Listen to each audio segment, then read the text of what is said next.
What are the phrases that just really wind you up as a teacher? Things that are either said directly to you as a teacher or about the teaching profession that just really do your head in. Let me know if I've not included the one that gets you, but these are some that just really wind me up.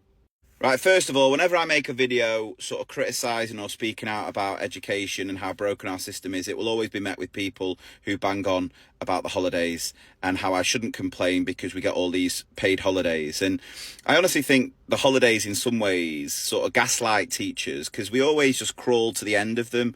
We just get there just about in one piece, and then first few days of the holidays we're normally ill, recovering, and then once we get past that and we have a couple of days to sort of refresh, we sort of go, oh, this isn't that bad, and then we're back into that constant cycle.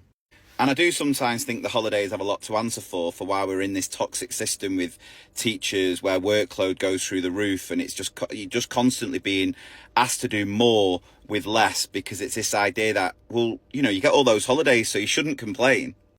Now, I don't reply to anyone with these comments because it's a waste of my time. They're never going to change their opinion, that narrow-minded view of education, having never worked in teaching. But my response would be, well, if it sounds that good, mate, come and join. Come and sign up. We are desperate to get more teachers in the profession.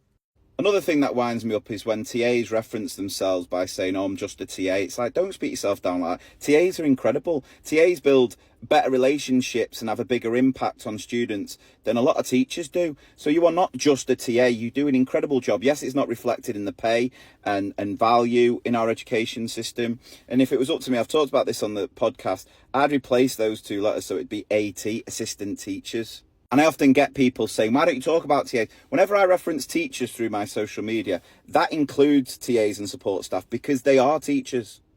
Next one, I know you're really busy, but because if you hear that phrase, you know you're just going to get asked to do something that's going to add to your workload. And if you know I'm really busy, give me a break. You know this one had to be on the list. Yeah, but you only work from 9 till 3. Yeah. Because here's the thing, a couple of weeks ago, some research came out looking into the unpaid overtime worked by all different professions. Now, across all professions, the average amount of unpaid hours worked each week, 4.4 hours. That jumps up to 26.3 hours for teachers, which equates to over £15,000 of unpaid overtime teachers do every year. And for now, and I'm sure I'll probably make a follow-up video based on all your suggestions, has to be the phrase non-negotiable. Is there a more patronising phrase that just screams, we don't trust you as a professional more than non-negotiable? And if you don't believe how patronising this phrase is, just search non-negotiable in Google, and the first 2 pages of results will all come from primary school websites talking about how teachers, and it's just so frustrating because it's sort of always, policies are always designed to that lowest common denominator, and that's what we lack in this profession now, trust.